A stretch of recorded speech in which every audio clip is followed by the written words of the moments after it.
Hello दोस्तों, good evening. उम्मीद academy 2.0 पर आप लोग का एक बार भरपूर स्वागत है। तो आज हम पढ़ाने जा रहे हैं एसएसटी।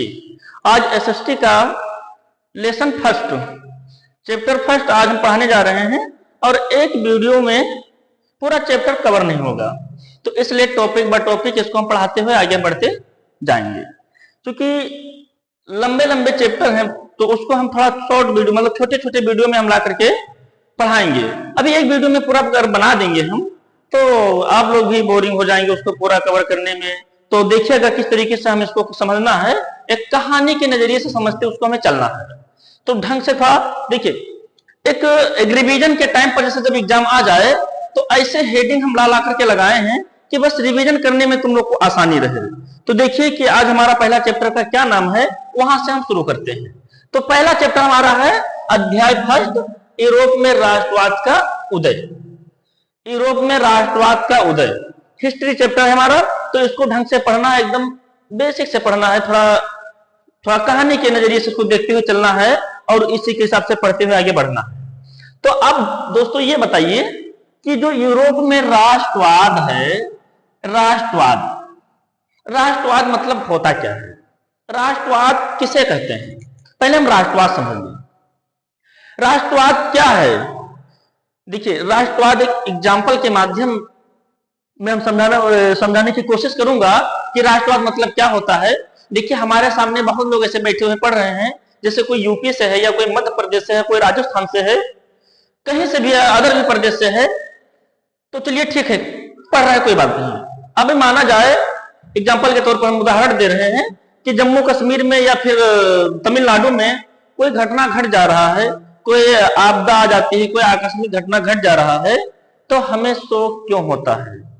क्योंकि हम राष्ट्रवादी हैं, हमारा जो भी प्रदेश है राष्ट्र के अंतर्गत आता है, तो हम एक नेशनलिज्म है, हमारा नेशन है, उस राष्ट्र के अंतर्गत हम आते हैं, इसलिए हमें शोक संवेदना करना पड़ता है। तो इस राष्ट्रवाद का, अच्छा ये बताइए कि सबसे पहले जो हमारे अंदर एक राष्ट्रवाद का भावना कहां से पनपी? तो सबसे पहले राष्ट्रवाद की जो भावना थी हमारे अंदर, ये फीलिंग कहां से उठी हमारे अंदर? तो सबसे पहले फीलिंग जो हमारी यूरोप से सबसे पहले फीलिंग हमारे अंदर जागृत हुई, जगी, वहीं से फीलिंग हमारी उठी और सीधे यूरोप में राष्ट्रवाद का उदय शुरू हो रहा है। तो अब बताइए कि यूरोप में राष्ट्रवाद का मतलब जो हम पूछना चाहते थे, आप समझ पाए कि नहीं समझ पाए? राष्ट्रवाद का मतलब अपने देश या अपना राष्ट्र के प्रति प्रेम की जो भावना हमारे अंदर होती है, इसी को हम राष्ट्रवाद कहते हैं। हम लोग क्या हैं? राष्ट्रवादी हैं। अच्छा ये बताइए कि जैसे कि इंडिया या अदर कंट्री से जब मैच होता है, क्रिकेट होता है, जो हमारी इंडिया जीत जाती है तो हमें खुशी क्यों मिलती है? क्यों खुश हो जाते हैं हम? क्योंकि हमें पैसा तो मिलता नहीं है। हम खुश इसलिए हो जाते हैं कि हम अपने देश से बहुत प्रेम करते हैं। हमें उत्सुक इसलिए हो जाते हैं कि हम अपने देश से प्रेम करते हैं, राष्ट्र से प्रेम तो करते हैं। जब हमारा देश किसी खेल में या किसी प्रतियोगिता में जब जीतता है तो हमें बहुत खुशी मिलती है। यही हमारा राष्ट्र के प्रति प्रेम की भावना है। ठीक है, क्लियर हुआ? आगे बढ़ रहे हैं। ये पेंटिंग जो देख रहे हैं, ये पेंटिंग को थोड़ा सा एंड में बताने की कोशिश करेंगे कि इसका मतलब क्या है। अभी आगे जब बढ़ेंगे लास्ट में इसको हम बताएंगे, फिर अच्छे से समझ में आ जाएगा। पहले देखते हैं और उसको पढ़ते हैं कि यूरोप में जो राष्ट्रवाद का उदय है, कैसे उदय हुआ, राष्ट्रवादी लोग कैसे बने वहां पे, उस विषय में हम पढ़ करके फिर लास्ट में इसको हम बताने की कोशिश करूंगा। आगे बढ़ते हैं मेरे दोस्तों। आगे क्या है देखो, यूरोप में राष्ट्रवाद का उदय। जब यूरोप में राष्ट्रवाद का उदय होता है तो वहां के शास्त्री लोग या वहां के लेखक लोग क्या इमेजिनेशन करते हैं, क्या सपना देखते हैं कि आने वाले आगामी समय में हमें अपने राष्ट्र को कैसे बनाना है, तो क्या लेख लिखते हैं, उसको हम थोड़ा पढ़ते हैं। उस इमेजिनेशन जो करते हैं, इमेजिन करते हैं, कल्पना करते हैं, क्योंकि तत्काल में हो नहीं जाता उस तरीके से, बस सोचते हैं कि इस तरीके से हम आने वाले समय में करेंगे। ठीक है, तो अगर यूरोप में जो राष्ट्रवाद का उदय है तो सबसे पहले देखिए, यूरोप जैसे एक महाद्वीप है, एशिया महाद्वीप है, जिस महाद्वीप में हम लोग रहते हैं, एशिया महाद्वीप में जैसे भारत, पाकिस्तान, चाइना, भूटान, जापान जैसे ऐसे देश हैं, तो ऐसे महाद्वीप यूरोप भी है। इस महाद्वीप के अंतर्गत फ्रांस आता है। फ्रांस, तो फ्रांस में सबसे पहले राष्ट्रवाद पनपता है। तो फ्रांस से हम शुरू करेंगे कि कैसे क्या होता है। आप लोग 9th में पढ़ चुके होंगे फ्रेंच रेवोल्यूशन, फ्रांसीसी क्रांति। क्रांति क्यों होती है?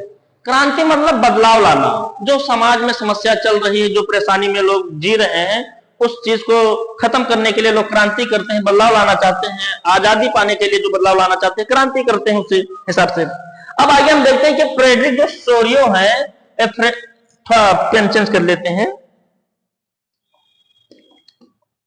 जो फ्रेडरिक सोरियो हैं, इन्होंने क्या देख रहे हैं? लोकतांत्रिक से बनी दुनिया का उनका सपना और सामाजिक गणराज्य।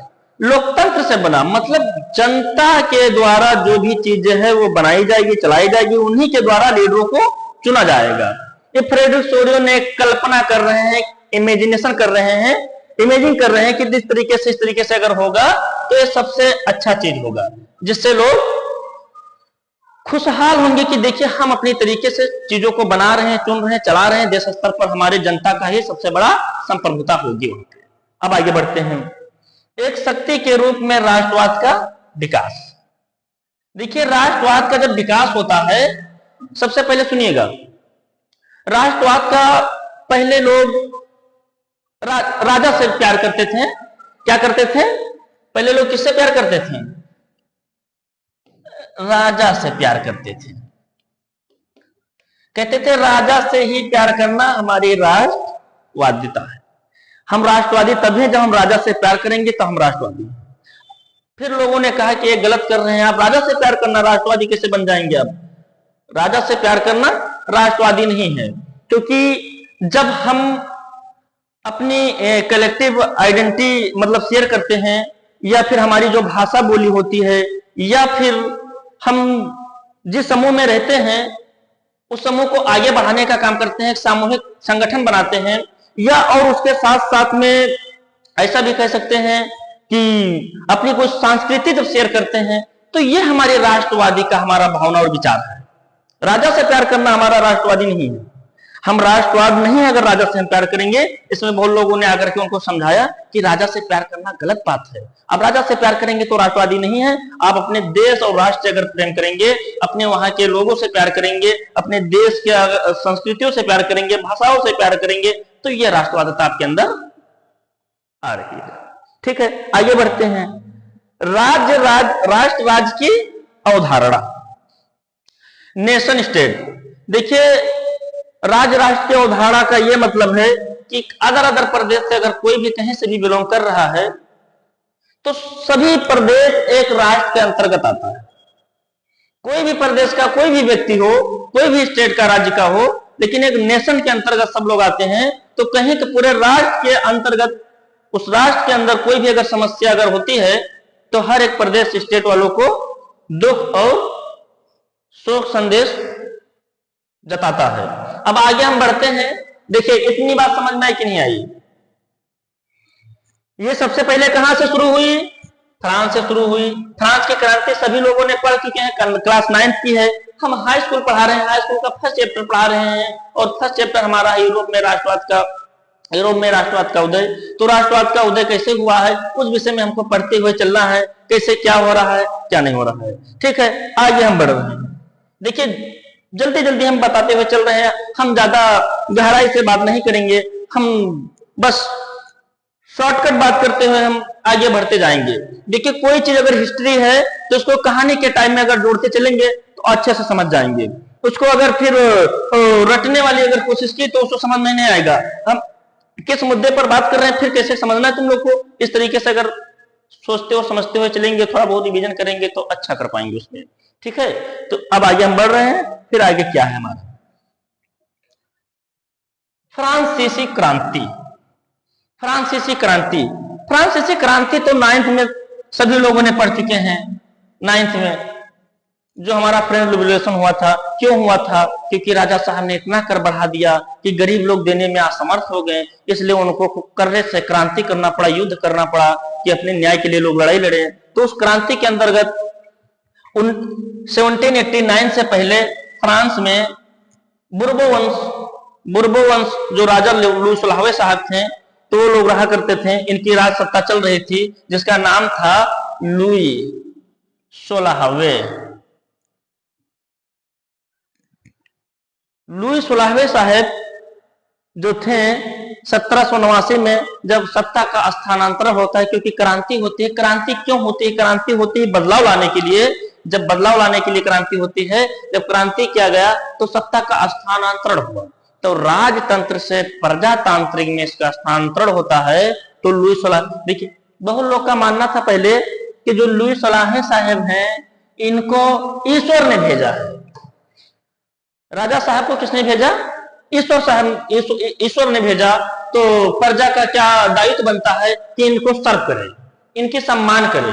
ये मतलब इस ख्यालात में पहले के लोग जो थे वहां यूरोप में, यूरोप का एक जो देश है फ्रांस के लोगों ने ऐसा मानना था, उनका अवधारणा था ऐसा कि ईश्वर द्वारा भेजे गए जो है, इनका हमारा एक प्रजा के रूप में, इनकी सेवा और सत्कार के रूप में हमें आगे बढ़ना।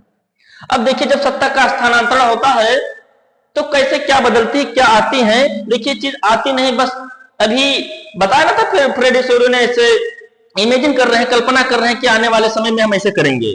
तो क्या होता है? एक संप्रभुता होती है। क्या आती है? संप्रभुता। संप्रभुता का मतलब यही है, एकदम शॉर्ट, 100 की सीधी एक शब्द में, ये हमारा देश है, इस देश में कोई भी कुछ हो रहा है तो इसका फैसला लेना हमारी जिम्मेदारी है। इस देश के एक प्रत्येक नागरिक का एक जिम्मेदारी है कि संप्रभुता के अंतर्गत सब लोग आता है, क्योंकि अब हमारा देश भारत अब आजाद हो गया, हम लोग सब संप्रभु हैं, सब लोग संप्रभु है। एक उनके अंदर स्वतंत्रता है, आजादी है, या संवैधानिक रूप से जो भी काम कर सकते हैं, कोई बाधाएं भी नहीं है। तो संप्रभुता मतलब हमारा देश हम खुद डिसाइड करेंगे, खुद फैसला लेंगे कैसे क्या करना है हमें। सामूहिक पहचान विकसित करें, एक कलेक्टिव आइडेंटिटी जो अपना लोगों में बना करके रहना है, तो उसको एक विकसित करना है, किस तरीके से हमें समूह या संगठन बना करके लोग सुचारू रूप से चलाना है। नंबर 2, यूरोप में निरंकुशता मुक्त करें, क्योंकि राजा साहब बहुत निरंकुश थे।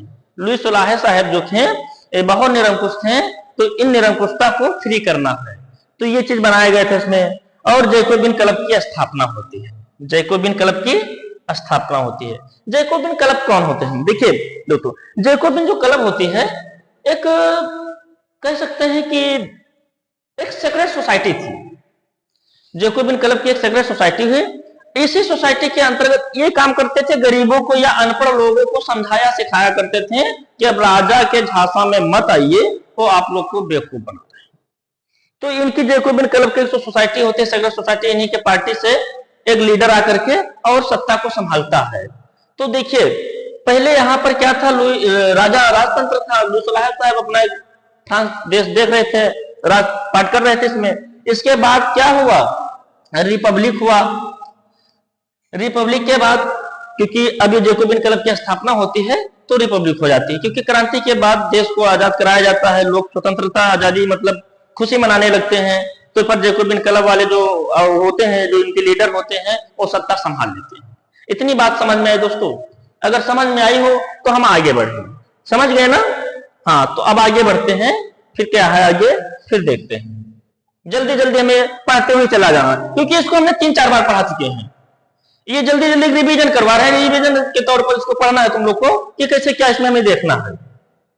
अब देखिए राष्ट्र की भावना की रचना, राष्ट्र की भावना की रचना, इसको हमेशा याद कर लेना, ऐसे छाप देना, क्योंकि ये तुरंत कल पूछता है कि राष्ट्र की भावना की जो रचना है, क्रांतिकारियों ने कौन कौन से कदम उठाए, कैसे कैसे रचे, कौन कौन से कदम उठाए जो राष्ट्र की भावना के लिए रचना किए, तो उसके बारे में हमें पढ़ना है, क्योंकि ये बहुत इंपॉर्टेंट है। इसको हम वेरी इंपॉर्टेंट कहेंगे, इसको एकदम नोट कर लीजिए, क्योंकि ये हमेशा हमेशा पूछता रहता है। तो ऐसे टोटल छाप देना है इसमें।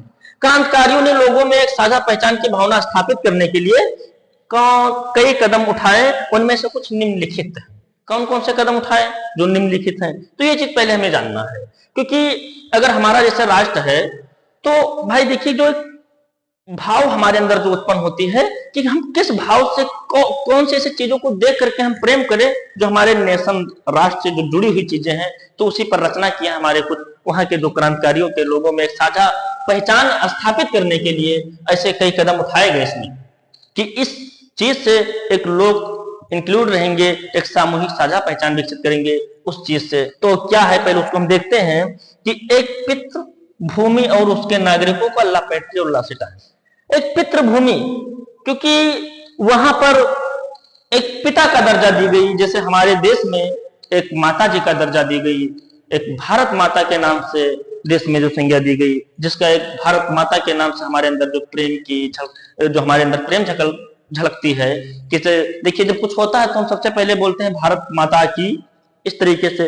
तो वहां एक पिताजी के नाम पर वहां पर दिया गया उस संज्ञा को कि यहाँ एक पितृभूमि के रूप में देखा जाएगा फ्रांस में। और आगे बढ़ते हैं, फिर एक फ्रांसीसी झंडे लाते हैं, जैसे हमारे यहाँ पर तिरंगा है ऐसे वहां पर फ्रांसीसी झंडे है, क्योंकि यही सब भावना और रचना है कि राष्ट्र के प्रति कैसे हम प्रेम करें। तो इसी सब चीज से प्रेम करना है, यही हमारे राष्ट्र की ओर आकर्षित करता है, उसी से जोड़ करके और हम राष्ट्र के प्रति प्रेम की ओर बढ़ते चले जाते हैं। ठीक है, केंद्रीय प्रशासनिक व्यवस्था इसमें जोड़ते हैं। केंद्रीय प्रशासनिक व्यवस्था क्या है, सारे चीजों को सेंट्रलाइज करते हैं, मतलब अलग अलग स्टेट से चीजों को सेंटर के मतलब सेंटर में जोड़ने के काम करते हैं इसमें, जिससे और मजबूती बनी रहे साथ साथ में। और इसमें स्टेट जनरल को सक्रिय नागरिकों द्वारा जोड़ा गया या चुना गया। स्टेट जनरल क्या है, देखिए जब पहले कर बढ़ाना होता था राजाओं को, तो स्टेट जनरल को बुलाया जाता था और उनसे सहमति या सुझाव ली जाती थी कि कर कितना बढ़ाया जाए, कैसे बढ़ाया जाए। तो वही स्टेट जनरल हैं ये सक्रिय। देखिए सक्रिय मतलब ये होता है कि पढ़ा लिखा एक्टिव व्यक्ति जो होते हैं उन्हीं को नागरिकों द्वारा चुना जाता है। इनको स्टेट जनरल को कौन से नागरिकों द्वारा चुना जाता है, तो सक्रिय नागरिकों द्वारा चुना जाता है। स्टेट जनरल को वही व्यक्ति चुनते हैं जो थोड़ा बहुत पढ़े लिखे होते हैं, समझदार होते हैं और साथ साथ में कर भी देते हैं। उन व्यक्तियों के द्वारा हमें स्टेट जनरल को चुना जाता है। बात समझ में आई। फिर उसके बाद राष्ट्रीय गीत जोड़ा जाता है इसमें, जैसे हमारे यहाँ पे राष्ट्रगान है जन गण मन अधिनायक, ऐसे इस तरीके से वहां पर राष्ट्रीय गीत जोड़ाता है। इसका नाम है मासूले दोस्तों, इसका नाम है मासूले। उसके बाद फ्रेंच भाषा को बढ़ावा दिया गया, जैसे हमारे देश में हिंदी भाषा को बढ़ावा दिया गया, इस तरीके से वहां पर फ्रेंच भाषा को बढ़ावा दी गई। और उसके साथ में भार और मापन की एक मानक पद्धति लाई गई। लोगों में एक समानता लाने के लिए, एक सामूहिक साझा विकसित करने के लिए क्या किए, भार और मापन मतलब वेट वजन तौलने नापने की चीजें बनाई गई, जिससे लोगों में एक समानता रहे। अब आगे बढ़ते हैं, अब इसमें तो और कुछ नहीं है, और आगे बढ़ते हैं। देखिए जल्दी जल्दी में हम रिवीजन करते बढ़ते चले जाना है, क्योंकि चैप्टर बहुत बड़ा चैप्टर है, जल्दी जल्दी नहीं चलेंगे, टाइम बहुत लगेगा। तो कम समय में ज्यादा चीजों को हम यहाँ रिवीजन करते हुए आगे बढ़ते हैं, चले जाएंगे। तो समझने की कोशिश करिएगा। देखिए हमने अभी क्या पढ़ा, वहां पर राष्ट्र की भावना की रचना कैसे हुई, हमने पढ़ा फ्रांसीसी क्रांति क्या हुआ, उस क्रांति के अंतर्गत में हमने यूरोप में राष्ट्रवाद का उदय क्या हुआ। अभी हम फ्रांस के बारे में पढ़ रहे हैं, ये जानिएगा यूरोप जो महाद्वीप है उस महाद्वीप में फ्रांस देश जो पड़ता है उस फ्रांस के बारे में हम पढ़ रहे हैं। अभी भी फ्रांस ही चल रहा है, ये भी बहुत इंपॉर्टेंट है। जो नेपोलियन है ये भी इसको हम कहेंगे, ये भी इंपॉर्टेंट है। क्या है, ये भी एग्जाम ऑफ व्यू से या परीक्षा में देखा जाए तो बहुत पूछी जा रही है चीजें, क्योंकि नेपोलियन सिविल कोड क्या है, सिविल संहिता है जो नेपोलियन कानून बनाया था, तो उस कानून के बारे में पूछ लेता है। तो नेपोलियन आखिर है क्यों, नेपोलियन ये कौन व्यक्ति है, ये अचानक नेपोलियन का नाम कैसे बीच में आ गया। तो नेपोलियन के बारे में थोड़ा बहुत समझ लेते हैं कि आखिर नेपोलियन है कौन। देखिए दोस्तों, नेपोलियन जो है एक आर्मी जनरल है, एक व्यक्ति है, तो ये थोड़ा राजनीति में मेहनत करता चला आता है। देखिए सबसे पहले हमने क्या कहा, सबसे पहले चल रहा था राजा जो लुई 16 थे, राजा से फिर हुआ क्या, रिपब्लिक हुआ, मतलब गणतंत्र हुआ। क्या हुआ, राजा से फिर क्या हुआ, गणतंत्र हुआ, जिसे रिपब्लिक। फिर रिपब्लिक के बाद डायरेक्टरी का पद आते हैं, जैसे जैकोबिन का आता है, जैको, फिर डायरेक्टरी का आता है। ऐसे ऐसे करके जब ये सब समाप्त होता है, ये लोग सत्ता नहीं संभाल पाते हैं, तो उसके बाद फिर देश में एक राजा अपना आधिपत्य जमाता है। तो ये नेपोलियन साहब जो थे क्योंकि लोकतंत्र को खत्म करके फिर वो राज शक्ति प्राप्त कर लिए। क्योंकि राजनीतिक शक्ति प्राप्त कब किए थे? ओ 1799 में, 1799 में क्या किए? राजनीतिक शक्ति प्राप्त कर लिए, जिसके लिए मेहनत करते करते, प्रयास करते करते 1804 में फाइनली मोनार्क के रूप में डिक्लेयर कर देते हैं कि अब से इस फ्रांस में हम ही तानाशाह हैं। तो नेपोलियन ने 1804 में घोषणा कर देते हैं, अनाउंसमेंट कर देते हैं कि अब अपने आप को मोनार्क साबित कर देते हैं कि राजनीतिक शक्ति प्राप्त करने के बाद फाइनली 1804 से और 15 तक राजपाट संभालेंगे। तो अब जब ये सत्ता में आते हैं नेपोलियन साहब, तो जैसे देखिए हमारे प्रदेश में जब कोई भी सीएम बनता है, प्रधानमंत्री बनता है, तो अपने अपने नजरिए से, अपने अपने हिसाब से कोई ना कोई कानून बनाता है, जो कानून ऐसा बनाता है कि परिजन या जनता के हित में लाभदायक हो, जिससे उनको फायदा मिले, आगे विकास हो। तो अपने हिसाब से नेपोलियन सिविल कोड या नेपोलियन सिविल संहिता के रूप में जाना जाता है। तो एक कानून बनाता है। इस कानून के अंतर्गत क्या क्या बनाता है, जरा ध्यान दीजिएगा, इसको समझते हुए आगे बढ़ते हम चलेंगे। तो सबसे पहले यहाँ पर नेपोलियन साहब ने कहा कि जन्म के आधार पर विशेष अधिकार को समाप्त कर दिया गया। देखिए, एक पादरी वाले जो फर्स्ट स्टेट और सेकंड स्टेट के जो लोग रहा करते थे, थर्ड स्टेट के तो सब गरीब ही थे, लेकिन पादरी और उसमें कौन थे? तीन स्टेट के लोग उसमें रहा करते थे। कौन कौन से थे? नंबर 1 चर्च, जो चर्च और पादरी के नाम से जाना जाता था। नंबर 2 कुलीन वर्ग के जो लोग थे, और नंबर 3 जो गरीब वर्ग के लोग थे। तो इसमें यह कहा जाता था कि जो जन्म के आधार पर विशेष अधिकार थे, तो ये दोनों को क्या मिलता था?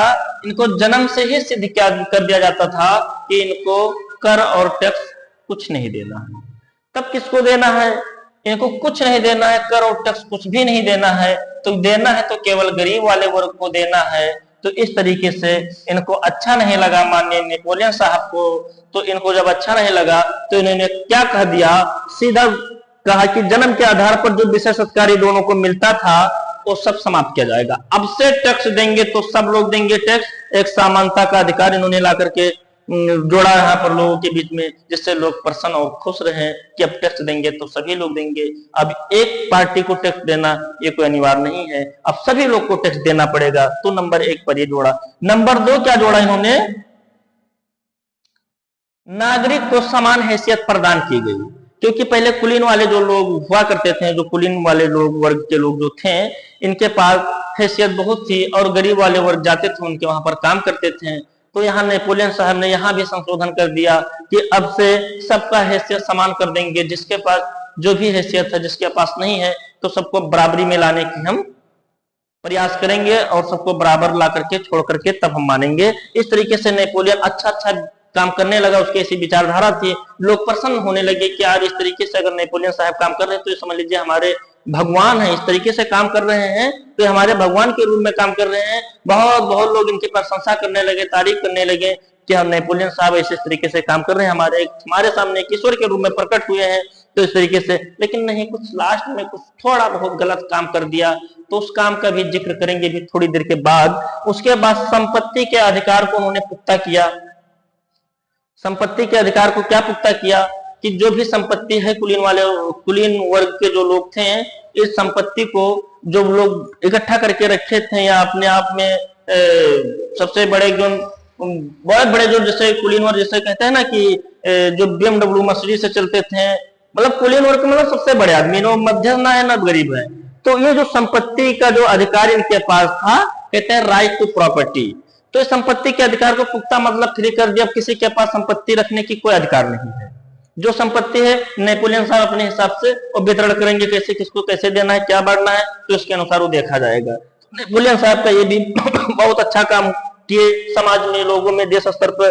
और चौथी बार उन्होंने कहा कि यातायात और संचार के साधनों में बढ़ावा देना। क्योंकि देखिए देश में हमें वैश्वीकरण के रूप में, बिजनेस के रूप में एक्सपोर्ट इंपोर्ट के रूप में जब भी अगर कोई बढ़ावा दे सकते हैं, जो अपने देश की अर्थव्यवस्था कैसे हम बढ़ा सकते हैं, तो एक व्यापार बिजनेस के जरिए से हम अपना देश का तरक्की कर सकते हैं। तो उससे पहले साधन रहेगा, यातायात रहेगा, संचार माध्यम रहेगा, ये दोनों को कम्युनिकेशन रहेगा, तभी तो हम बिजनेस कर सकते हैं अच्छे से।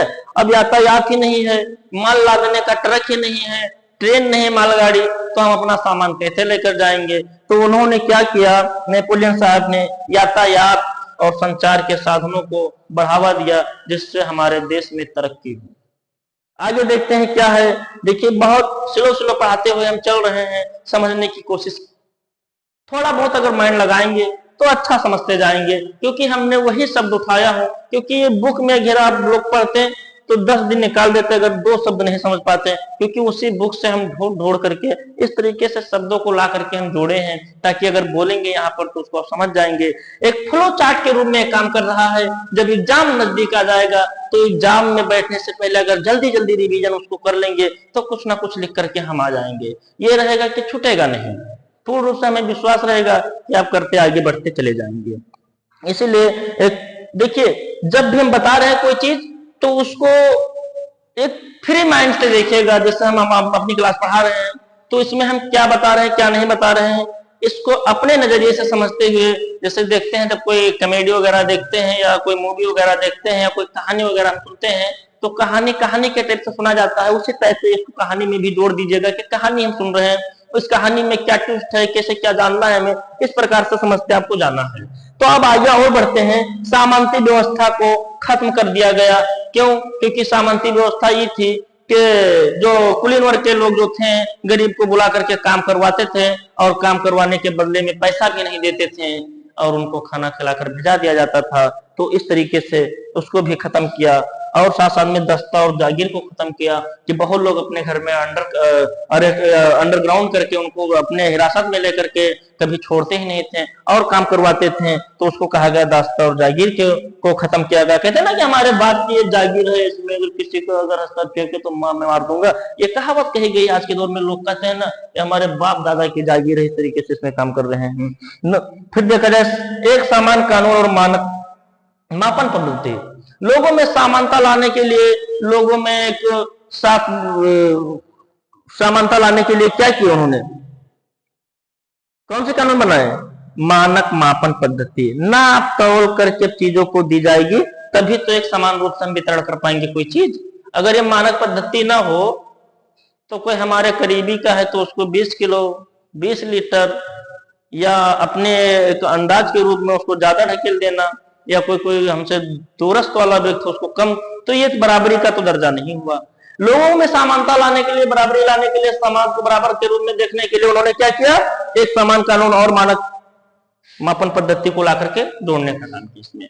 तो नेपोलियन साहब को बहुत लोग तो देवता के रूप में देखने लगे कि समाज के हित में इतना अच्छा और उत्तम काम कर रहे हैं, जिससे समाज और देश की देश का विकास 7वें आसमान में पहुंच जाएगा। इस तरीके से लोग खुश हो गए कि ऐसा राजा होना चाहिए, ये हमारे हित में, हमारे दुख का साथी है और इसके चलते हम तो बहुत अच्छे रूप से, मतलब स्वतंत्र रूप से हम अपना जीवन यापन कर पाएंगे।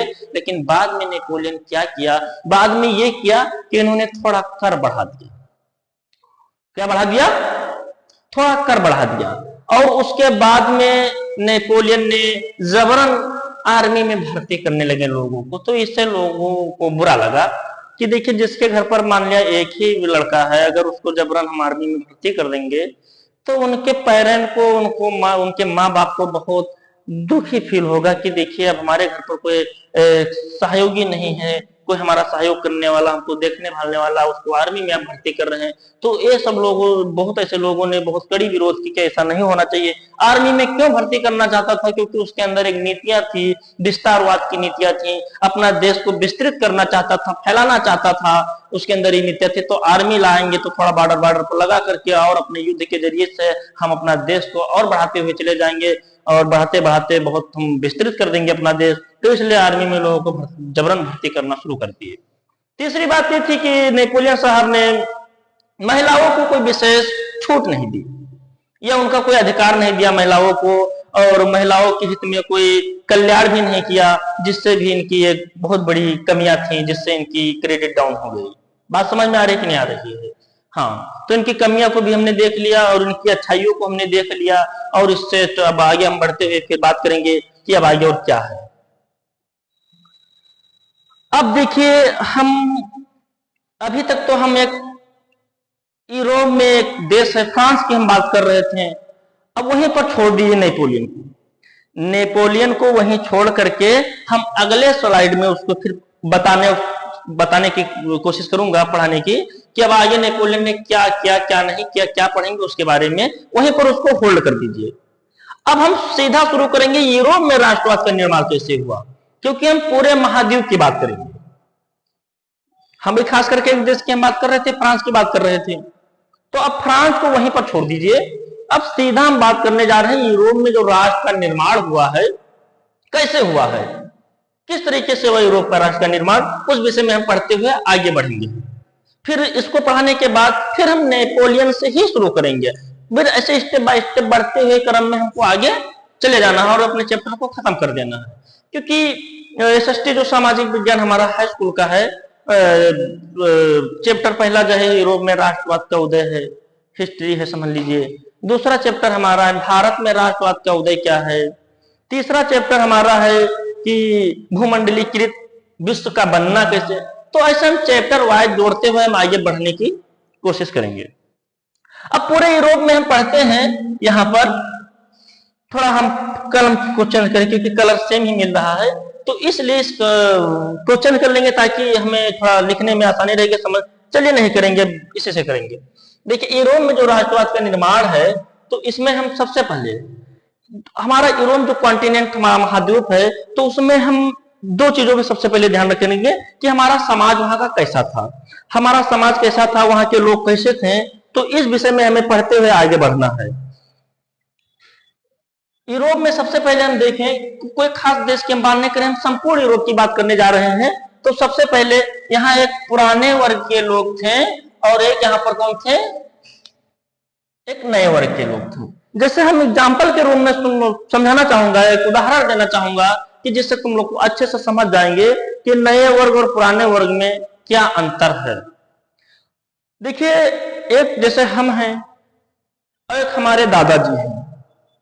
तो दादाजी तो हमारे पुराने सोच के हैं और पुरानी परंपराओं को फॉलो कर रहे हैं और पुरानी परंपराओं को समर्थन कर रहे हैं, बढ़ावा दे रहे हैं। लेकिन हम तो इस नए युग में नई चीजों से हम प्रसन्न होंगे, नए नए चीजों को देखते हुए हम आगे बढ़ेंगे, क्योंकि हमें मॉडर्न में हम जी रहे हैं तो हमें मॉडर्न चाहिए। लेकिन हमारे दादा को अगर दूध वाली चाय दो दोगे ना तो उनका मुंह जल जाएगा। उनको वही काली चाय, तीखी काली मिर्ची डाल करके वही चाय दो, बहुत आनंदी फील करेंगे अपने आप को। और हमको अच्छी अच्छी वीआईपी जैसे कहें कि आज के दौर में जो हम लोग जी रहे हैं तो अच्छे अच्छे भोजन, स्वादिष्टदार भोजन, पर दादा को भौरी भाटा, ये है पुरानी सोच। भौरी भाटा, जैसे हम कहते हैं ना, शादी हमारे घर में थोड़ा सा डेकोरेशन होना चाहिए, इस तरीके से बढ़िया वीआईपी सिस्टम होना चाहिए, अच्छे से फूलों का व्यवस्था होना चाहिए, इस तरीके से टेबल लगा करके लोगों को खाना खाना चाहिए। दादाजी टाटपल्ली बिछा दे रहे हैं, उसी पर जमीन में बैठकर खाना खा लो। तो दोनों में कितना डिफरेंट अंतर है। तो यही अंतर हम बताना चाह रहे थे कि दोनों में क्या क्या कैसे क्या है। तो जो पुराने वर्ग के जो लोग थे, राजशाही सरकार पर विश्वास करते थे। इनका मानना था नहीं, राजा ही रहे, और राजा को बहुत लाइक करते थे, बहुत सर्व करते थे, राजा पर बहुत विश्वास करते थे पुराने वर्ग के लोग। लेकिन नए वर्ग के लोग, इनका मानना था नहीं, स्वतंत्रता, आजादी चाहिए हमें, हम स्वतंत्र रूप से घूमेंगे, हम अपने मन के काम करेंगे, हमारे दिल में, हमारे विवेक के अनुसार हम काम करेंगे, हम आजादी पर विश्वास करेंगे, हमें राजाओं पर कोई विश्वास नहीं है। राजा को हटाया जाए, हम राजा का बहुत कड़ी विरोध करेंगे, कड़ी निंदा करेंगे। राजा को हम नहीं मानते हैं। अब यही है पुराना और नए वर्ग, समझ गए। नए वर्ग स्वतंत्रता और आजादी की ओर घूम रहे हैं। भैया, पुराने वर्ग के लोग क्या है, राजशाही सरकार बनाना चाह रहे हैं। चलिए ठीक है, अब दोनों में क्या क्या डिफरेंट है हमने सुन लिया, पुराने और नए वर्ग में। अब आगे देखते हैं कि यूरोप में क्या है। कोई राष्ट्र राज्य नहीं था, पूरे यूरोप में कोई राष्ट्र नहीं था, छोटे छोटे प्रांत थे और कोई राष्ट्र था नहीं। अलग अलग ऐसे राज्य, स्टेट के रूप में अलग अलग प्रांत थे, तो उसी का लोग छोटे छोटे राजा हुआ करते थे और उसी राजाओं अपना अपना स्टेट और प्रांत चला रहे थे। तो इस तरीके से आगे और बढ़ते हुए हम बढ़ रहे हैं, कैसे क्या करना है। यूरोप का समाज कैसी थी, अब समाज के बारे में हम चर्चा करेंगे। क्या चर्चा करेंगे?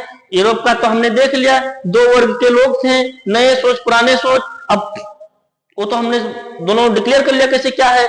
लेकिन अब पूरे समाज की हम बात कर रहे हैं कि यूरोप का समाज कैसा था, तो उस समाज को हम बात करेंगे। एक समाज हमारा था शिष्ट जन, दूसरा समाज हमारा था गरीब वर्ग के लोग। अब दोस्तों जो शिष्ट जन थे ये बहुत अमीर लोग थे, जिसे कुलीन वर्ग कहा जाता है। नोबेलिटी वाले जो लोग थे ये थे शिष्टजन वाले। तो अब शिष्टजन और गरीब दोनों का तो क्लेश होना ही होना है, दोनों को तो लफड़ा होना ही होना है, दोनों में मारपीट, दोनों में सामाजिक तनाव, मानसिक तनाव, दोनों में तो लगा ही रहेगा। शिष्टजन क्या करते थे, इनको यूज करते थे, इनसे जबरन काम करवाते थे। गरीब से जैसे शिष्टजन वही वाले हैं सब शिष्टजन जो मर्सिडीज BMW से और बड़ी बड़ी गाड़ियों से, जो एकदम मध्यस्थ में भी नहीं है ना गरीब में है, एकदम सबसे बड़े लेवल के लोग थे, उन्हीं को हम शिष्टजन कहते हैं। तो इनका काम था गरीबों के ऊपर मतलब ये काम करवाते थे, काम करवाने के बाद पैसा भी नहीं देते थे, तो मतलब बहुत अति करते थे, इनके साथ में बहुत परेशान करते थे, उनका जीना हराम कर देते थे।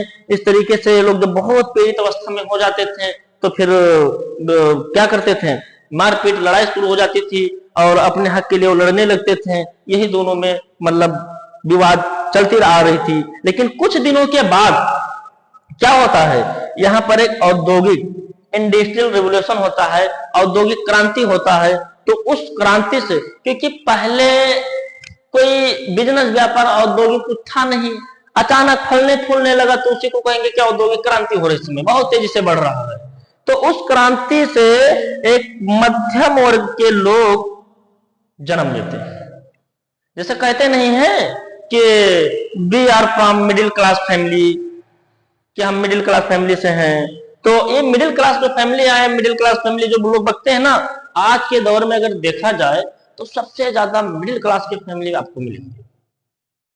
ठीक है, उस जमाने में मिडिल क्लास थी नहीं, एकदम या तो गरीब थे या तो शिष्टजन थे। लेकिन जब ये इंडस्ट्रियल रिवोल्यूशन जब हुआ है, औद्योगिक क्रांति हुआ है, तो उसी से निकल करके मध्यम वर्ग के लोग, क्यों, क्योंकि भाई व्यापार बिजनेस होने लगा, पैसा थोड़ा बहुत मिलने लगा, तो अपना लोग पढ़ाई भी करने लगे, जिससे पढ़ लिख करके एक मिडिल क्लास फैमिली बनाते हैं। जैसे इसी मिडिल क्लास फैमिली में कोई डॉक्टर, कोई इंजीनियर, कोई लॉयर, कोई कुछ इस तरीके से पढ़े लिखे वाले लोग थे।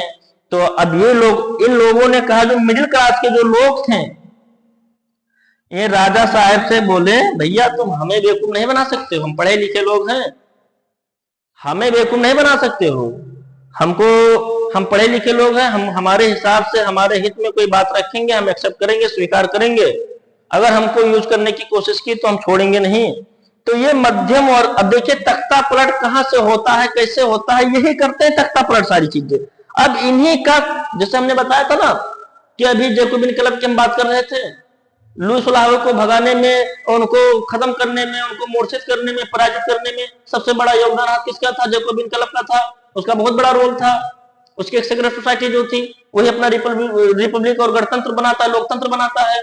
उसी जरिए से, उसी सेम प्रक्रिया में हम बात करना चाहेंगे यहाँ पर मध्यम वर्ग के लोग। तो मध्यम वर्ग के लोग जो थे, तो ये भैया इनको क्या कहने लगे, समझाने लगे और सिखाने लगे, देखिए तुम लोग जान नहीं पाते हो, ऐसा ऐसा करने से ऐसा ऐसा होता है, तुमको राजा साहब यूज कर रहे हैं, तुमको बेवकूफ बना रहे हैं, तुम उनको वो बेवकूफ बनाते जा रहे हो, तो बनते जा रहे हो। तब कहें भैया हम क्या करें, हम पढ़े लिखे तो है नहीं, जो आप कहोगे वो हम समझ लेंगे। बहुत ध्यान से सुनिएगा। गरीब लोगों ने क्या कहा, जो गरीब वर्ग के जो लोग थे, कहें भैया जो आप बताएंगे, चाहे अच्छा बताएं या गलत बताएं, बस जो बताएंगे उसी के आधार पर हम काम करेंगे। हमको तो ज्यादा हमें पता है नहीं, क्योंकि हम अनपढ़ लोग हैं। ये कौन है, ये क्या है, ये अनपढ़ लोग हैं।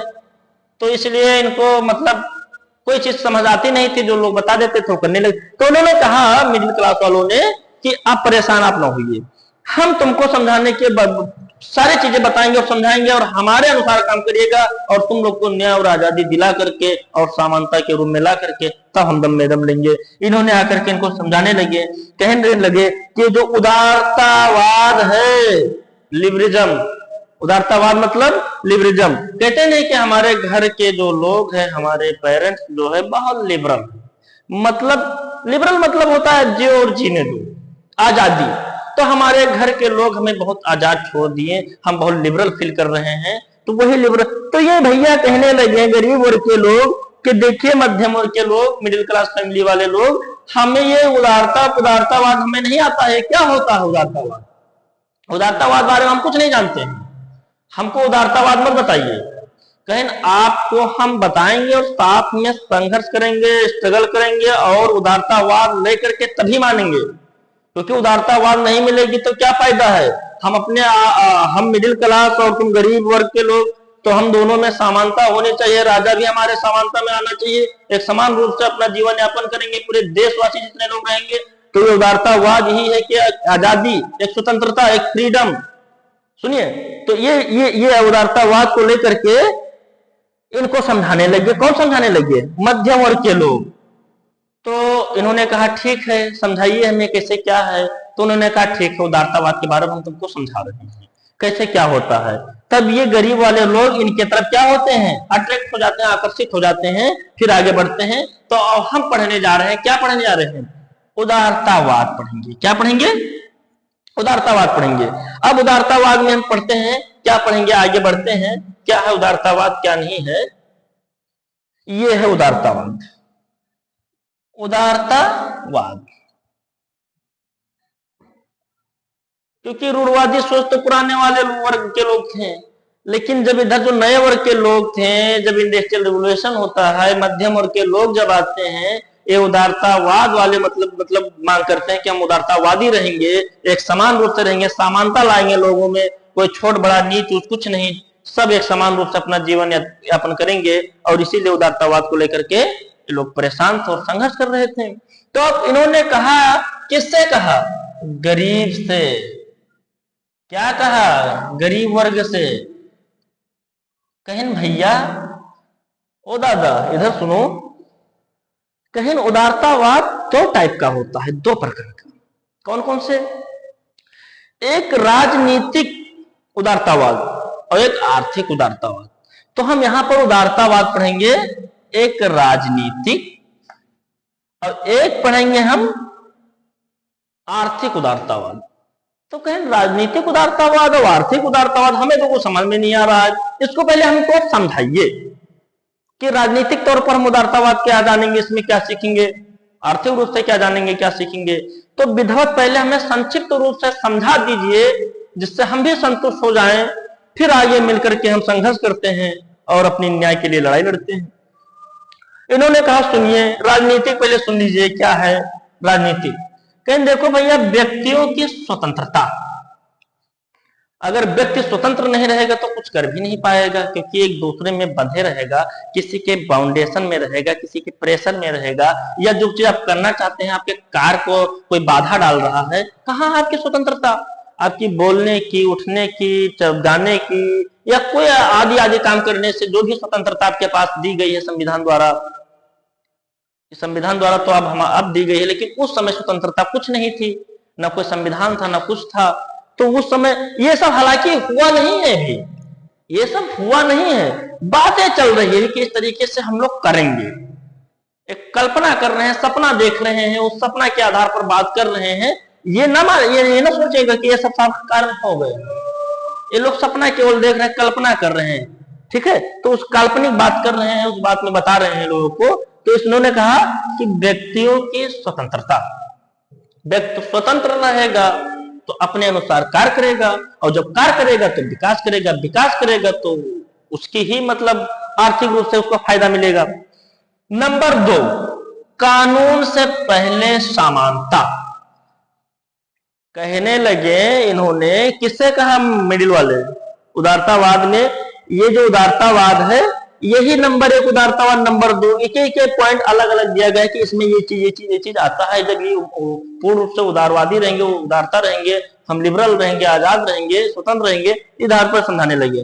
तो इसमें समझाया, इनको समझाया भैया को कि देखिए कानून से पहले समानता। जब भी कानून बनेगा हमारे देश में, जब भी संविधान का गठन होगा, तो उस कानून से पहले हम क्या करेंगे, कोई ऊंच नीच, छोट बड़ा, कोई व्यापार बिजनेस वाला, कोई गरीब अमीर, कुलीन पादरी, कोई भी व्यक्ति हो, हम सबको पहले समान करेंगे, बराबर करेंगे, फिर कानून बनाएंगे। ऐसे कानून बना देंगे तो कुलीन पादरी रहेंगे, गरीब गरीबी बना रहेगा, तो कोई उसमें तो कोई बदलाव ज्यादा आएगा नहीं।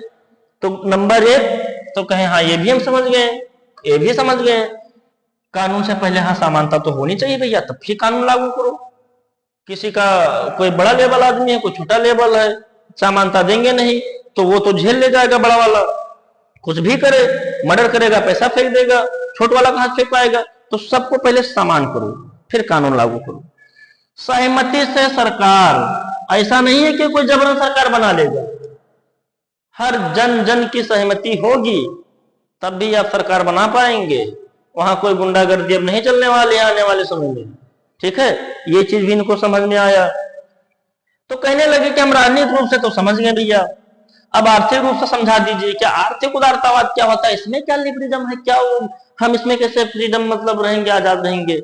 हाँ, आर्थिक रूप से अगर आप आजाद नहीं रहेंगे तो आप व्यापार नहीं कर पाएंगे, बिजनेस में आपको बाधाएं मिलती रहेगी, उस बाधाएं से आप आगे अपने बिजनेस को जो भी बढ़ना है, वृद्धि करना है बिजनेस, तो उतने पर ठप रहेगा, आगे अच्छे से विकास नहीं कर पाएंगे। बहुत सारी बाधाएं हैं बिजनेस लाइन में है, उसको हम देखेंगे। जो आर्थिक मतलब रुपया पैसे से जुड़ी जो चीजें हैं, बस उसी को हम आर्थिक उदारतावाद कहते हैं। तो रुपये से जुड़ी हुई जो चीजें हैं, तो हम बिजनेस व्यापार करेंगे तभी तो हमें मतलब पैसे मिलेंगे, तो उसमें क्या कमी है, क्या समस्या है, उसको हम देखेंगे सबसे पहले। तो उन्होंने कहा बाजार की स्वतंत्रता, अगर बाजार की स्वतंत्रता नहीं है तो आप बिजनेस में दबे रहेंगे। आपको तो बिजनेस का मतलब ये है कि आज ये सीढ़ी पर इस पोजीशन पर, इस पोजीशन पर, सो इस पोजीशन पर हमें दिन प्रतिदिन तो वृद्धि करना है, विकास ही करना है। स्वतंत्रता ही बाजार की नहीं रहेगी तो कहां कर पाएंगे। तो कहने लगे हम तो ये बाजार की स्वतंत्रता नहीं समझ पाए। कहें देखो बाजार की स्वतंत्रता क्या होती है। कहने का मतलब हमें ये है कि बाजार की स्वतंत्रता मतलब ये है, देखिए कलम थोड़ा सा हमारा, चलिए इधर से लिखेंगे। बाजार की स्वतंत्रता मतलब ये होता है कि आपके अंदर, जैसे हम कह दें कि कोई शर्ट बनाना है या कोई लोअर टी शर्ट बनाना है, आपके अंदर शक्ति है, ताकत है कि हम 200 बनाएंगे। कितना बनाएंगे? 200 बनाएंगे। आपको सरकार कह रहा है नहीं 200 नहीं बनाना है, आपको केवल 50 शर्ट बनाने हैं, आपको 50 टी शर्ट बनाने हैं। तो फिर हमें तो गुस्सा लगेगा, क्योंकि हमारे अंदर कार्य करने की क्षमता के अनुसार हम कार्य नहीं कर पा रहे हैं, तब तो हमें बुरा लगेगा। भाई हमारा जब हम कर सकते हैं, हम चाहे दिन भर काम करें, रात भर काम करें, हमारे ऊपर डिपेंड कर रहा है, हम चाहे तो 1000 शर्ट बनाएं, आप हमें क्यों रोक रहे हैं। तो सबसे पहले इसकी स्वतंत्रता होनी चाहिए, क्योंकि उस टाइम में एक प्रतिबंध होता था, स्वतंत्रता नहीं थी लोगों में कि कैसे व्यापार बिजनेस में भी बहुत सारे बाधाएं थी। तो उन्होंने कहा अगर आपके अंदर शक्ति है तो आप 500 नहीं 1000 शर्ट बनाइए। तो ये स्वतंत्रता पहले होनी चाहिए।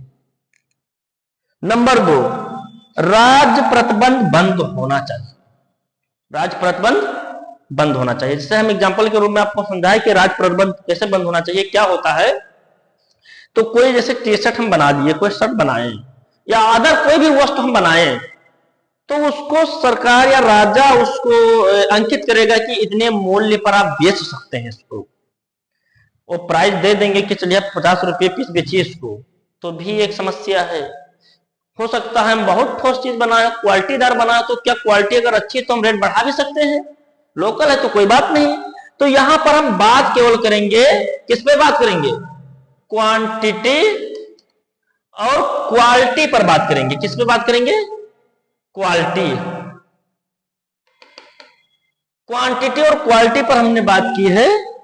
किस पे बात की है? क्वालिटी और क्वांटिटी की। नहीं, हाँ, ये है क्वालिटी, क्वांटिटी और ये है क्वालिटी। तो क्वालिटी और क्वांटिटी पर हमने बात की है कि बाजार की स्वतंत्रता, राज्य प्रतिबंध बंद होना चाहिए। तो उन्होंने कहा गरीब वर्ग के जो लोग थे लेकिन ये बात तो हमारे हित में है, समझ लीजिए हमारे विकास से जुड़ी चीजें हैं, ये बात अगर है इसमें उदारतावाद में आर्थिक रूप से अगर हमें मिल रहा है तो हम इसके समर्थन में है, हम इसमें जरूर हम डटकर इसमें हम भाग लेंगे। दूसरी बात उन्होंने कहा मध्यम वर्ग के लोग, मिडिल क्लास वाले लोग जो थे, का सीमा जो शुल्क संघ है, कानून बना था सीमा शुल्क संघ, जिसको जोल्बरीन कहा जाता है। तो ये इसमें ये होता था कि यूरोप में अलग अलग स्टेट में जब जाते थे, अलग अलग सीमा जब क्रॉस करते थे तो बहुत सारे कर पे करना पड़ता था, टैरिफ देना पड़ता था कर। तो उस कर से लोग बहुत परेशान थे, इतना पे करना पड़ता था कि क्या बताएं। तो सीमा शुल्क जो संघ था जोल्बरीन, तो इसको भी खत्म करवा 1834 में, वर्ष 1834 में इस सीमा शुल्क संघ को खत्म किया गया। ये संघ बना था, कानून बना था 1800। ये इंपॉर्टेंट है, इसको ध्यान रखिएगा। ये सीमा शुल्क जो जोल्बरीन है, ये हमेशा एक नंबर ऑब्जेक्टिव में पूछता रहता है कि सीमा शुल्क संघ कब स्थापित हुआ, तो इसको 1834 में बता दीजिए। इसमें बना था जोल्बरीन पूछता है, एक नंबर में, 2 नंबर में भी पूछ लेता है। तो इतनी बात समझ में आई कि नहीं समझ में आई? तो ये हुआ कि व्यापार बाधा को समाप्त किया गया। सीमा शुल्क संघ जो था, जो हम पे करते थे, ये इस प्रदेश से उस प्रदेश, उस प्रदेश से वो प्रदेश, तो दिन भर पे ही करते थे। बिजनेस कब करेंगे, उसमें हमारा बहुत सारा लॉस हो जाता था, घाटा लग जाता था। तो इसको खत्म करवाने का ये भी आर्थिक से जुड़ा हुआ था। व्यापार बाधा तभी हमारा समाप्त हो पाएगा। और बाकी देखिए, मुद्रा जो यूरोप में थी, पूरे यूरोप में मुद्रा 30 प्रकार की मुद्रा थी। उस 30 मुद्रा को घटा करके मात्र 2 मुद्रा रखा गया। क्यों? इससे भी बहुत समस्या उत्पन्न हो जाती थी। अब दिन भर हम मुद्रा करेंसी को, अब देखिए हम एक एग्जांपल दे रहे हैं, अपने देश के एग्जांपल दे रहे हैं, इससे वहां भी स्टेट समझ लीजिएगा। हम उत्तर प्रदेश के रहने वाले, बिहार में गए, चलो वहां बिहार में मुद्रा करेंसी अपना कन्वर्ट करवाएं। बिहार से फिर हम पश्चिम बंगाल निकल गए, वहां भी अपना मुद्रा कन्वर्ट करवाएं। वहां से फिर हम झारखंड निकल गए, वहां भी, मतलब पूरे भारत में भ्रमण अगर कर रहे हैं, जितने भी 28 प्रदेश पढ़ रहे हैं, सब कहीं 28 बार अपना मुद्रा चेंज। तो दिन भर हम अपना करेंसी ही हम एक्सचेंज करते रहेंगे, उसको बदलते रहेंगे, तो हम व्यापार कब करेंगे? तो इसमें एक बहुत समस्या थी लोग को, वहां के व्यापारियों को। तो ये मुद्रा को 30 से घटा करके 2 होनी चाहिए, जिससे इसमें जो भी परेशानी में लोग जो बंधे हुए थे, इससे उनको निजात। इतनी बात समझ में आई कि नहीं समझ में आई? देखो बहुत आराम से हम समझाने की कोशिश कर रहे हैं, ठीक है। हाँ, अब आगे बढ़ते हैं।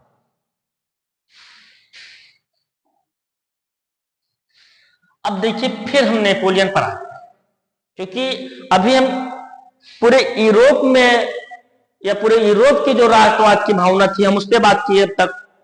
क्यों? देखिए हमने क्या किया, यूरोप में राष्ट्रवाद का निर्माण, तो हमने निर्माण पर जब बात किया तो ये और बात की हमने यूरोप के अंतर्गत, मतलब उदारतावाद पर हमने बात कर लिया। वहां यूरोप के समाज 2 प्रकार के कैसे थे, पुराने वर्ग नए वर्ग दोनों के हिसाब से वो थे, उस पर हमने बात कर लिया, और उदारतावाद पर हमने बात कर ली। ये तो पूरे हम यूरोप, हम महाद्वीप की बात कर लिए टोटल, जैसे हमारा एशिया महाद्वीप है ऐसे यूरोप महाद्वीप, तो टोटल बात कर लिया। लेकिन हम शुरुआती दौर से कहां चल रहे थे? नेपोलियन पर चल रहे थे। तो नेपोलियन जब चल रहे थे तो हम आपको दिखा दें कि नेपोलियन यहां तक हम पढ़ चुके थे कि एक सामान्य कानून और उसका मानक पद्धति का। अब इस नेपोलियन से फिर हम शुरू कर रहे हैं, थोड़ा इस पे मिलाते हुए चलिएगा। अब देखिए इधर 1815 के बाद नया रूप। हमने क्या कहा कि हमने कि 1789 में लुई साहब थे, इनको हटा करके फिर उसके बाद हमारा रिपब्लिक हुआ। जैकोबिन क्लब आता है, जैकोबिन समाप्त हुआ था, सत्ता नहीं संभाल पाते, डायरेक्टरी का रूल आता है। उसके बाद 1799 में एक राजनीतिक शक्ति प्राप्त कर लेते हैं नेपोलियन साहब ने। उसके बाद फाइनली 1804 में सत्ता में आ जाते हैं, अपने आप को मोनार्क डिक्लेयर कर देते हैं, आज से हम ही राजा हैं पूरे फ्रांस देश के। तो 1804 से लगा करके 1815 तक इन्होंने अपना सत्ता में रहे हैं। लेकिन 15 में सीधा वाटरलू की लड़ाई हो जाती है, और उस वाटरलू की लड़ाई में पराजित हो। क्यों होता है लड़ाई, उस विषय पर हम बात करेंगे। तो जो सन 1815 में नेपोलियन को वाटरलू की लड़ाई में पराजित कर दिया गया, जिससे एक नया रूढ़वादी का गुण जो होता है, रूढ़वादी आ जाती है, पुरानी परंपरा का पालन करे, राजशाही पर विश्वास करे। फिर से देखिए, एक फ्रांस में जो ऐसा घटना हुआ कि एक बार राजतंत्र था, जब एक बोर्बो वंश हुआ करती थी, चलती थी शुरू से लास्ट तक, जिसमें नेपोलियन साहब आते थे। बोर्बो वंश से फिर वहां पर क्या हुआ, रिपब्लिक हुआ, गणतंत्र हुआ, जैकोबिन क्लब।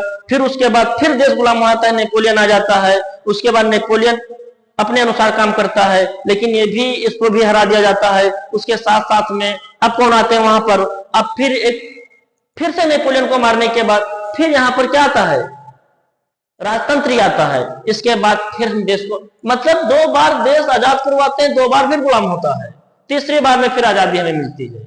ऐसे वहां पर एक चक्र चलता गया, मतलब हमेशा प्रयास किए, दमन, प्रयास, दमन, इस तरीके से काम होता रहा। ठीक है, तो अब इसका गुण क्या है, नेपोलियन वाटरलू की लड़ाई में इसको क्या कर दिया गया, पराजित कर दिया गया। तो अब पराजित जब कर दिया गया 1815 के बाद, तो क्यों किया गया, देखिए इसको पराजित करने, क्योंकि सैनिक से, आर्मी से बहुत मजबूत था।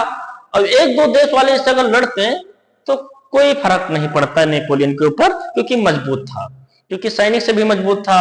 तो इससे एक देश और 2 देश लड़ने नहीं आते थे, क्योंकि उसका वो बाकी देशों का मानना था। जैसे हम कह दें कि यहां पर हम मान लो कि हम फ्रांस बना दिए, क्या बना दिए, फ्रांस। इधर बेल्जियम है, इधर पूरा जर्मनी है, ऑटोमन साम्राज्य है, इधर स्विट्जरलैंड है, इधर इटली है। इस तरीके से हमने बना दिया। अब इसका ये कहना था, नेपोलियन ये करता था कि ये अपने देशवा को थोड़ा बढ़ाता था हमेशा, मतलब विस्तारवाद की नीति चलाता था, विस्तारवादी का काम करता था, अपना देश को विस्तृत करना चाहता था। तो जो विस्तारवाद का जो नीतियां इसका थी, तो ये देश सब मिल करके परेशान होने लगी। और बाकी इधर रसिया वगैरह है इस तरीके से। तो अब ये लोग इसलिए परेशान होने लगे, अदर देश वाले, कि देखिए विस्तारवाद का जो नीति चालू किया है, आने वाले समय में तो पूरा यूरोप कब्जा लेगा, हथिया लेगा। इस पर तो रोकने का काम किया जाएगा, नहीं तो पूरा बढ़ाता ही पूरा जा रहा है, पूरा यूरोप, पूरा फ्रांस बना देगा। तो इसलिए कई देश लोग मिल करके संगठन बना करके, साथ में एक समूह बना करके नेपोलियन से लड़े। क्योंकि एक देश 2 देश उससे लड़ते तो ऐसा उखाड़ फेंकता, क्योंकि बहुत मजबूत था नेपोलियन, आर्मी से और अपनी बटालियन से बहुत मजबूत था। तो अब ऐसे कौन कौन से जो देश वाले थे जो इनसे लड़े नेपोलियन से, तो सबसे पहले हम बताना चाहेंगे, नंबर 1 प्रूसिया, क्या, Prussia. Number 2 Russia. Number 3 Austria. Number 4 Britain. ये 4 देश मिलकर के क्या किए, ये 4 देश मिलकर के नेपोलियन को हरा दिए। 4 देश मिलकर के लड़ाई लड़े नेपोलियन से, तब नेपोलियन को जाकर के पराजित कर पाए वाटरलू की लड़ाई में। बात समझ में आई। अब फिर से नया रूढ़वादी आ जाती है, फिर पुरानी परंपराओं का पालन होने लगता है, उसी पर लोग विश्वास करने लगते हैं। फिर से एक वही पुरानी दुनिया में लोग चले जाते हैं, जो वही कहते थे हम कि एक नए वर्ग के जो लोग थे, वो स्वतंत्रता और आजादी पर, एक मॉडर्न जीवन जीने के तौर पर हमेशा विकास की ओर जो अग्रसित होते थे, वही फिर दमन हो जाते हैं। साथ साथ में फिर इधर क्या होता है, राजशाही का शासन फिर से आ जाता है, वही पुरानी परंपराओं पर। तो आई होप मुझे पूर्ण विश्वास होगा कि जितना हम आप लोग को पढ़ाए हैं, या कुछ समझ गए होंगे, शायद थोड़ा बहुत चाहे समझ गए होंगे, हमें विश्वास है कि कुछ समझने की आप लोग कोशिश की है। तो और अगर कोई समस्या अगर आ रही है तो हमें कमेंट में जरूर बताना, कि हमने जो भी गलती अगर किए होंगे पढ़ाने में, तो उसके लिए हम क्षमा चाहते हैं। और हमें कमेंट में बता दीजिएगा कि गलती हमने क्या किया है। हालांकि हम अपने जान से सख्त में तो गलती तो नहीं किए हैं, लेकिन हो सकता है कोई चीज अगर गलती हो गई होगी तो उसको कमेंट में बता देना हमें। और एक रिवीजन के तरीके से क्लास को हम पढ़ाए हैं। देखिए, एक हेडिंग बाय हेडिंग पर हमने चर्चा की है, क्योंकि अगर एमएसएसटी का अगर हम किताब लगा दें, रीडिंग करते करते 2 घंटा लग जाएगा तो समझाएंगे कब हम। तो इसलिए हम मुद्दे पर बात करते हुए आगे बढ़ गए हैं, फ्लो चार्ट के रूप में। जैसे एक मूवी के नजरिए से उसको हमें सेटअप करते दिमाग में बैठाने, हमें चले जाना है पॉइंट टू पॉइंट, किस तरीके से आगे बढ़ना है। और हमारा कहना यह है कि अभी हम इतने पे ही हम बंद कर रहे हैं, इसको हम नाम दे देंगे भाग 1 फिर भाग 2, क्योंकि छोटे छोटे हम वीडियो बनाते हुए आगे बढ़ेंगे ना। एक वीडियो बना देंगे तो पूरा लोग देख नहीं पाएंगे। तो ये हमारा कहने का मतलब है कि एक एक छोटे छोटे वीडियो दे। अभी तो चैप्टर और लॉन्ग है और बड़ा है आगे है, तो उसको फिर अब नेक्स्ट टाइम में फिर यहां से शुरू करेंगे। कहां से? नेपोलियन से शुरू करेंगे।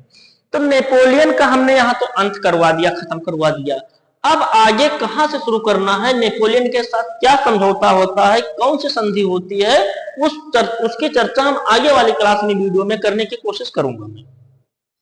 तो अब यहीं से अपनी वीडियो को हम एंड कर रहे हैं, खत्म कर रहे हैं। क्योंकि जब ज्यादा बड़ा वीडियो हो जाएगा तो आप लोग देखने में कहीं ना कहीं असक्षम हो जाएंगे, क्योंकि उतना देखने में कहीं ना कहीं तुम लोग बोरिंग फील करेंगे कि इतना लंबा वीडियो हम कैसे देखें। तो यहीं पर अपना वीडियो को हम बिल्डअप कर रहे हैं, खत्म कर रहे हैं। धन्यवाद।